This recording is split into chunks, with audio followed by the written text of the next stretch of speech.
मंडळी, एका दिवशी पक्षीराज गरुड आपल्या मनात असंख्य प्रश्न घेऊन भगवान श्रीकृष्णांच्या जवळ जातात आणि श्रीकृष्णांना नमस्कार करून बोलतात, हे प्रभू, पितृपक्षामध्ये पितरांची पूजा केल्याने कोणते फळ मिळते? पितृपक्षामध्ये पितरांच्या शांतीसाठी कोणते उपाय केले पाहिजेत? यावर श्रीकृष्ण म्हणतात, हे गरुडा, तू आज खूप उत्तम प्रश्न विचारला आहेस. तुझ्या या प्रश्नामध्ये संपूर्ण मनुष्य जातीचे कल्याण लपलेले आहे. जो मनुष्य आपल्या पितरांना संतुष्ट करतो त्याचे सर्व दोष आणि सर्व दुःख समाप्त होतात. पितरांच्या पूजनाने मनुष्याला त्याच्या पूर्वजांचा आशीर्वाद प्राप्त होतो.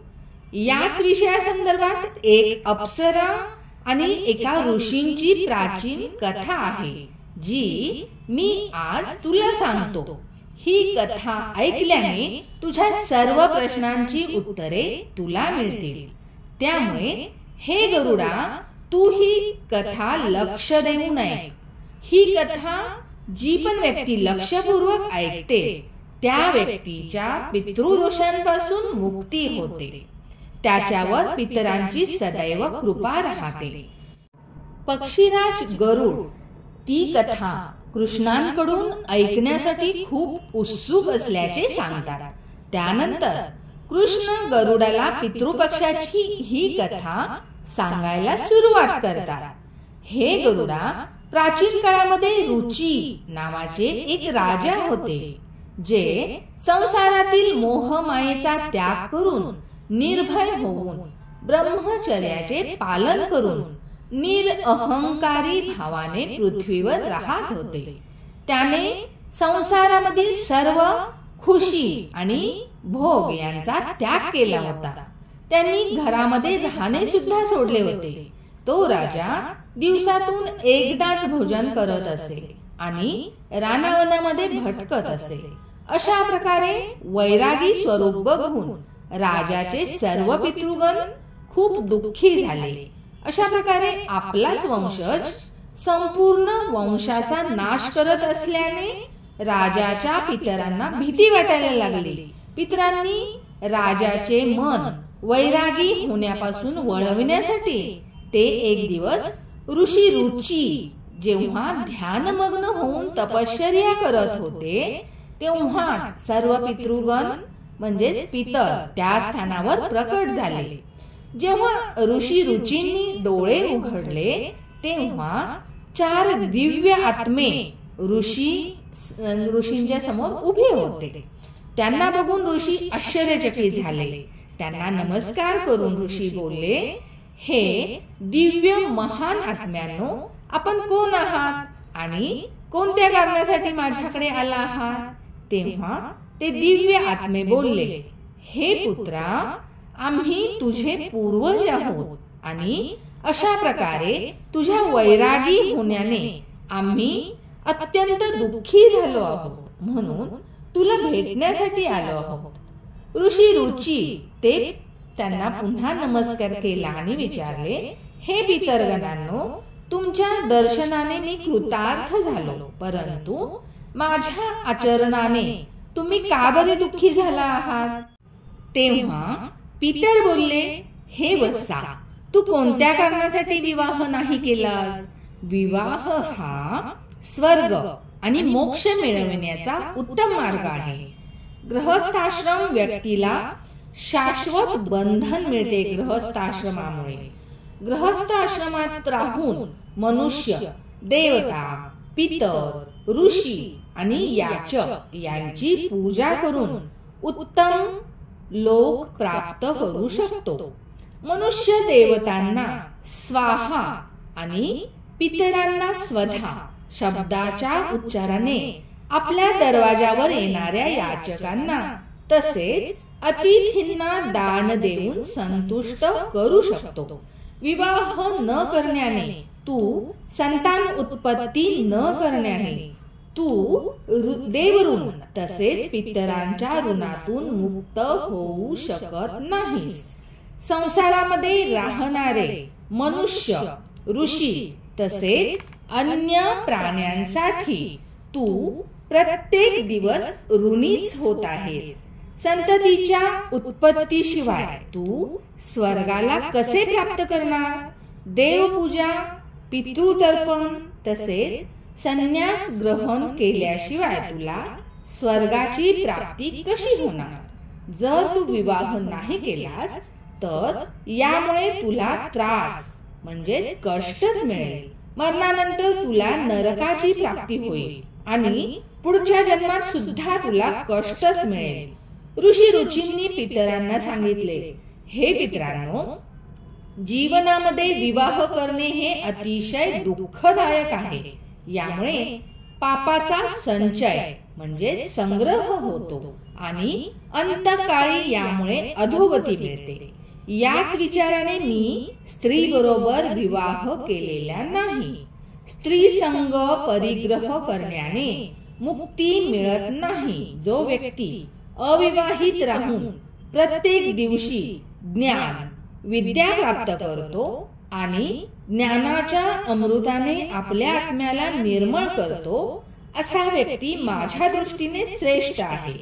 विद्वानांनी अनेक प्रकारच्या सांसारिक कर्माचे वर्णन केलेले आहे. यासाठी मनुष्याला स्वतःच्या इंद्रियांवर संयम ठेवून तत्वज्ञानाने आत्म्याला शुद्ध करायला हवे. त्यानंतर पितर बोलले, हे वत्सा, इंद्रियांना वश करणे, वश मध्ये ठेवणे, ज्ञानाद्वारे आत्म्याला निर्मळ करणे हे करायला हवे.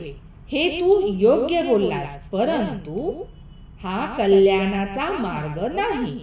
ज्या वैराग्याच्या मार्गावर तू चालला आहेस, यज्ञ, तप, दान याद्वारे तुझे अमंगल दूर करताना, फलप्राप्तीची कामना करत असताना किंवा कामना रहित जे शुभ आणि अशुभ कर्म आहेत ते बंधनाच्या कारणाने नसतात. ते पूर्वीचे कर्म असतात.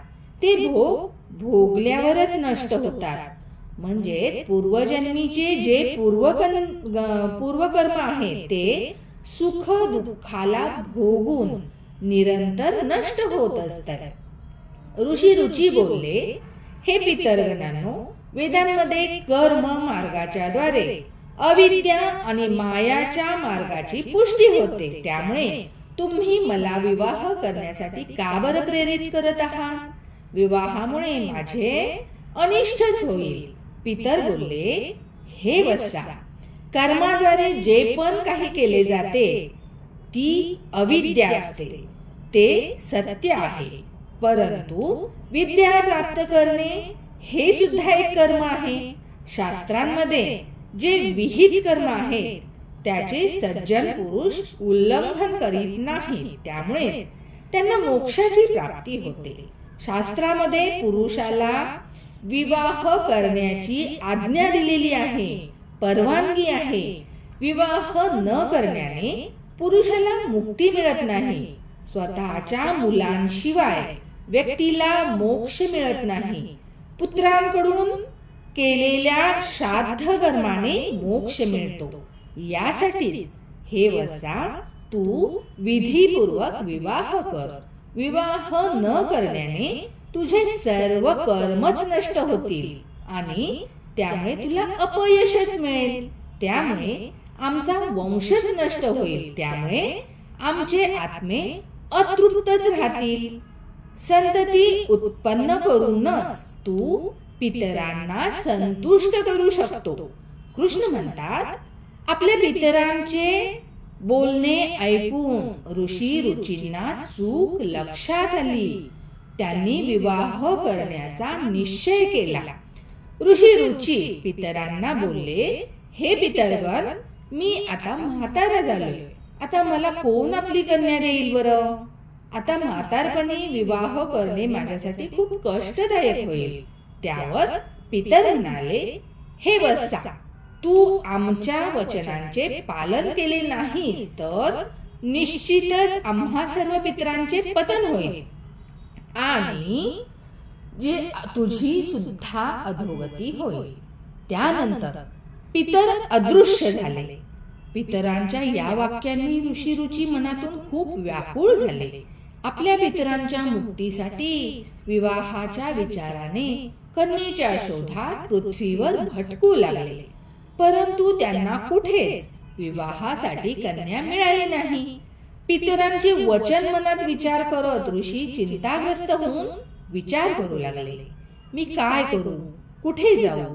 माझ्या पितरगणांना मुक्ती देण्यासाठी कोणती स्त्री माझ्याशी विवाह करेल बरं? खूप विचार करून ऋषींनी ब्रह्मदेवाची तपश्चर्या सुरू केली. ऋषींनी जवळजवळ 100 वर्षे घोर अरण्यामध्ये घोर तपश्चर्या केली. त्यानंतर ब्रह्मदेवांनी दर्शन दिले आणि ब्रह्मदेव बोलले, हे रुची, मी प्रसन्न आहे.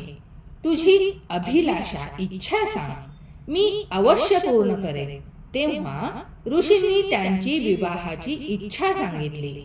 माझ्या पितरांनी मला संतान उत्पन्न करण्यासाठी सांगितले आहे, परंतु मला विवाहासाठी कोणीच कन्या देत नाही. यासाठी कृपया तुम्ही मला कन्या प्रदान करा.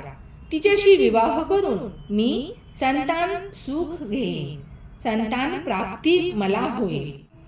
तेव्हा ब्रह्मदेवांनी ऋषींना संसाराचा प्रजापती होण्याचे वरदान दिले आणि पितरांचे पूजन करून मनातील अभिलाषा त्यांना सांग.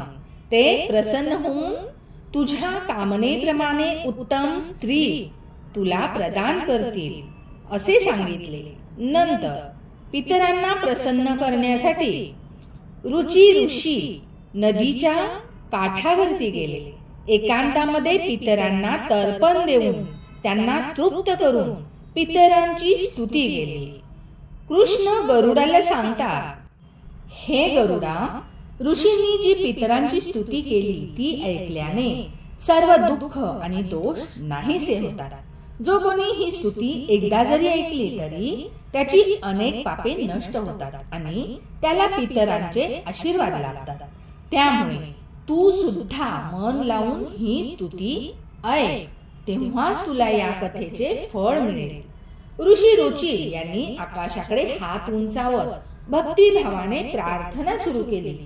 जे अधिदेवतेच्या रूपात सर्वत्र विद्यमान आहेत आणि ज्यांना श्राद्धाच्या वेळी देवतांच्या माध्यमातून स्वधा उच्चारून तृप्त केले जाते, त्या सर्व पितृगणांना माझे कोटी कोटी प्रणाम. जे पितृगण अग्निश्वान्य, वरहिषद, आज्यप आणि सोम म्हणून ओळखले जातात, ते सर्व माझ्या या विधीपूर्वक केलेल्या श्राद्धाने संतुष्ट होत अग्निश्वात्थ पितर माझी पूर्व दिशेने सदैव रक्षा करो. वरहिषद पितर माझी दक्षिण दिशेने सदैव रक्षा करो. आज्यप पितर पश्चिम दिशेने आणि सोम पितर उत्तर दिशेने सदैव माझी रक्षा करो. आणि आम्हाला सदैव पितृगणांची कृपा मिळो, आशीर्वाद मिळो आणि आम्हाला राक्षस, भूत, प्रेत, पिशाच इत्यादी दुष्ट शक्तींच्या प्रभावापासून सदैव सुरक्षित ठेवो.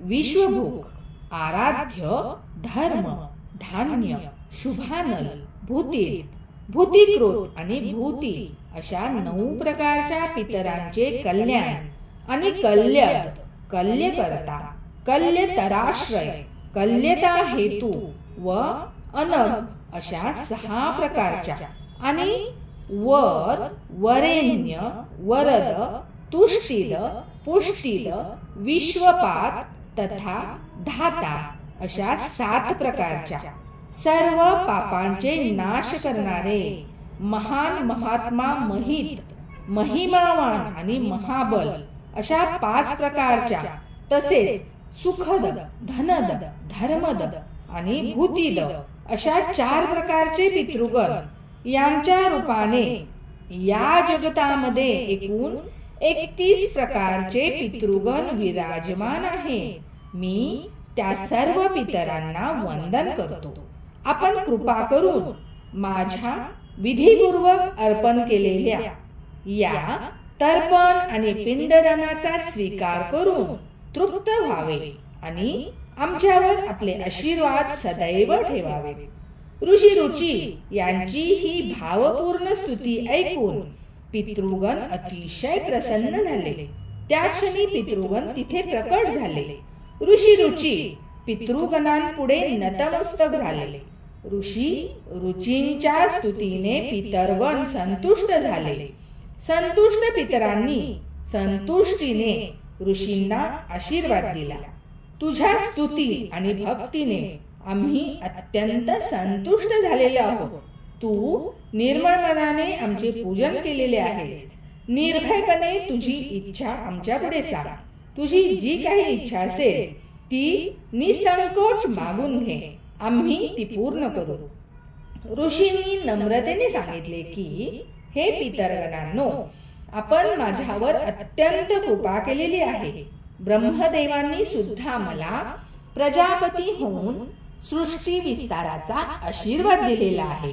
आता आपणच कृपा करून मला अशी पत्नी प्रदान करा जी गुणवान, तेजस्वी आणि सदाचारी असेल.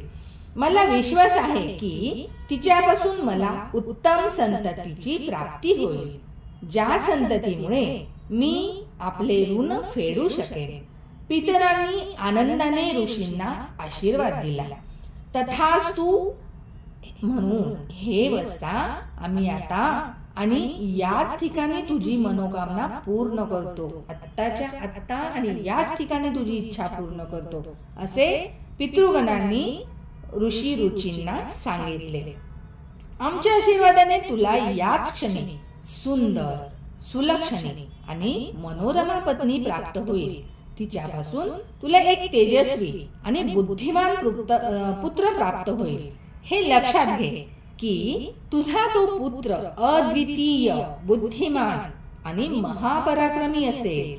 तो रौच या नावाने तिन्ही लोकांमध्ये प्रसिद्ध होईल. पुढे जाऊन तुझ्या त्या पुत्राला अनेक संतती, धर्मपरायण, महापराक्रमी असे संतती होतील, जे पृथ्वीवर राज्य करून प्रजेला सुखी करतील. आमचे आशीर्वाद तुला सदैव राहतील. पितरांचे आशीर्वाद मिळताच लगेच जवळच्या नदीच्या पाण्यातून 2 सुंदर स्त्रिया ऋषींकडे आल्या. ते सौंदर्य स्वर्गीय होते, स्वर्गातील अप्सरांचे होते.